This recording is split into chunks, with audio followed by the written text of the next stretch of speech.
Hello family, how's it going? Today we're going to talk about 5 things first-time home buyers don't know. We're going to touch a little bit of some of the things that first-time homeowners don't know as to regards to some of the costs associated with the process of purchasing a home, whether that being prior to purchasing the home and right after purchasing the home. We'll touch on a couple of things here: home inspection, some of the hidden costs that are associated. My name is Emilio Mercado from EXP Realty, from the New England area, the New England zone to the Sunshine State. I'm your first choice for real estate, baby. If you like some of the content that I have going on here, please like and subscribe so you can get more content on a weekly basis, because I'm constantly posting.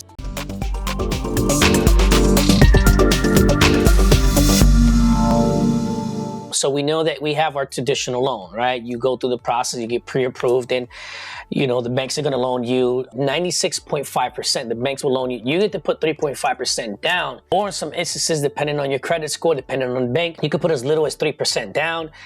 There are programs that are doing 100% financing, like USDA. Each state has a program that you can get 100% financing, that being here in Connecticut, like CHFA. Florida, I still have to figure out what Florida has going on in regards to the down payment assistance program they have going on over there. But some of the things that take into consideration, that we need to take into consideration, is, property taxes is one of those things. Insurance is another thing, and some of the maintenance that are associated with the house. Now, we know that each property, depending on the state you're in, has a certain tax, taxes that you have to pay, property taxes. And we have to pay those taxes each year. I think here in Connecticut, it's twice a year that you have to pay it, I think it is, or depending on the loan, right? Let's say you have a property, has $4,000 in taxes. That is included in your mortgage. So they have what's called PITI, right? Principal, interest, taxes, and insurance. Those are the 4 things when you're paying your mortgage. That's really what your mortgage consists of. Now, what they do is usually you pay a year in advance, right? So you pay your taxes and insurance in advance, and then your monthly, you're paying for the following year. Now, what happens if your taxes get increased? Well, you have to tack that on the following year or pay the difference, right? Usually you have to pay the difference, or it gets added to your monthly for the following year. If you want your taxes to stay the same price, this is what we do. Our taxes increase on our properties. What we do is we pay the difference and our taxes stay the same. Our monthly stays the same. If not, your monthly mortgage ends up going up, because remember, you have principal, interest, taxes, and insurance. And insurance is another thing that we need to take into consideration. Remember, when you get an offer accepted, you want to shop around for an insurance, right?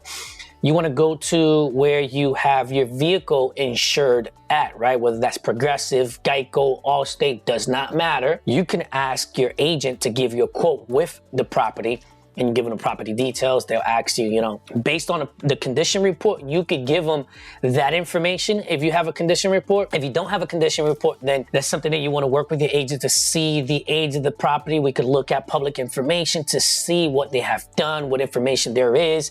You could even go to the town and get that information at the town to see if there's any permits that have been pulled. But anyhow, that gives you the details on the property, so that when your agent asks you, the age of the property, does it have asphalt shingle, the type of roofing that it has, what type of siding does it have, windows, they ask you about plumbing, electricity. The age of those mechanicals play a major factor on your insurance cost, right? And remember, do not lie. Please do not lie, because as soon as you close, within 30 days, you will get what's called an insurance audit. Now, this audit, they come by your house without telling you, and they look at your house. So if your roof is old and you put that your roof is at least 10 years, guess what? They're going to flag your roof, right, and send you a notice stating that you need to get that fixed within a certain amount of time. You get what I'm saying? Or you'll get your insurance revoked, right? Maintenance is another thing. Remember, when you own a house, we want to make sure we take care of landscaping. Are you going to do that yourself, or are you going to contract out? I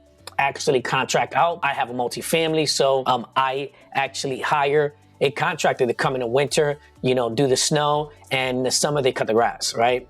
At least here in New England. I'll let you know more about I'm Florida as soon as I get down there and purchase my home. Also, it's important that you ask your lender what are the fees that are associated with your loan. You have attorney fees. You have your title search, right? Your attorney's going to charge you a certain amount of money based on the work that they do. If you need any additional documents signed, you know, again, they're doing a job, right? And they have to charge you based on the performance of the work, right? Also, when you do get your house, something to take into consideration is maintenance in your house. We have to make sure that we allocate funds aside to make sure you service your mechanicals, right? You have heating systems in your house, whether you have a furnace, whether you have a boiler, whether you have any state-of-the-art mechanical system, whether tankless water heaters, does not really matter what type of heating system you have. It's important to get it serviced every year. And the best time to do it is just before getting cold. So here in New England, the best time to get your mechanical service is usually in September or the last week of August, right? In Florida, I would assume that the best time to do it's maybe November. November would be a good time. You know, November is still kind of warm down there. I know that December is pretty cold. I've been in Florida in December. I've been in Florida in January. I think January is probably the coldest month. I'm assuming only because I have been up there in December and January. Spent the time out there, and it's been cold. It's been, you know, low 40 degrees, and everybody thinks, oh, let's go to Florida, wear shorts and t-shirts. No. It's cold over there, okay? 40 degrees, it's still cold. You get what I'm saying? So anyhow, continuing on, home inspection. Home inspector could only do but so much, right? They're doing a visual assessment of your property, right? They're letting you know, they're looking around and let's say they look at this 10 by 10 frame, right? They look at this 10 by 10 and what's here? Okay.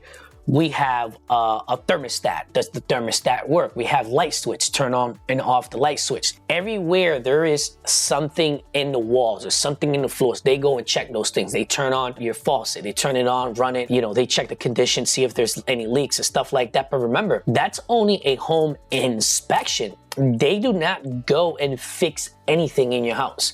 Okay, they create a report, right? You get a report, and this report says the condition of your house, the things that need to get addressed that are most important, right? And this is usually the most important part is what I negotiate the seller to help fix, right? You know, it tells you about the house. It gives you pictures. You know, it tells you things to look for in the future. Make sure you maintenance these things. Make sure you do these things. Make sure you get your chimney cleaned out, etc., right? That's what the home inspection is for. And sometimes the cost of that could be between $200 to $400. Your attorney fees could go anywhere between $600 to $1,000, sometimes even more, depending on the extent of work that they're doing. Your taxes is based on the assessment of the town. Your insurance is also go based on the condition of your property, the age and mechanicals. And these are things that they calculate your money and how to charge you, right? And sometimes, you know, I was saying the inspector could only do but so much, right? There's also termite inspection. There is hazardous inspection. It's asbestos,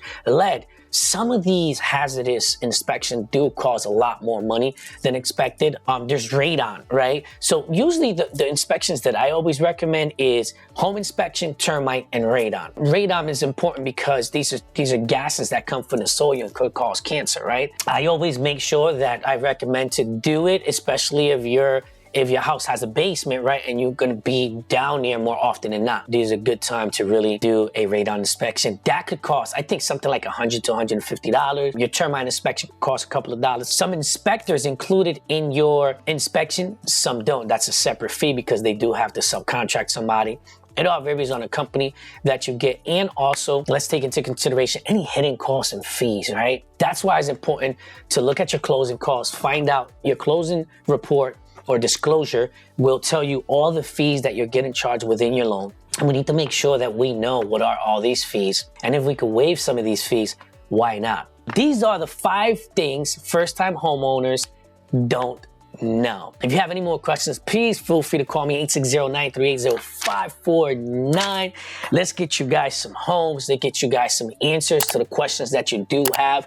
Let's get you guys educated. So if you need more information, no obligation. I don't need to be your realtor. I would like to consult with you. I would like to guide you. I would like to help you at least. And if you know anyone else, tell them to give them a call. No obligation. I don't charge.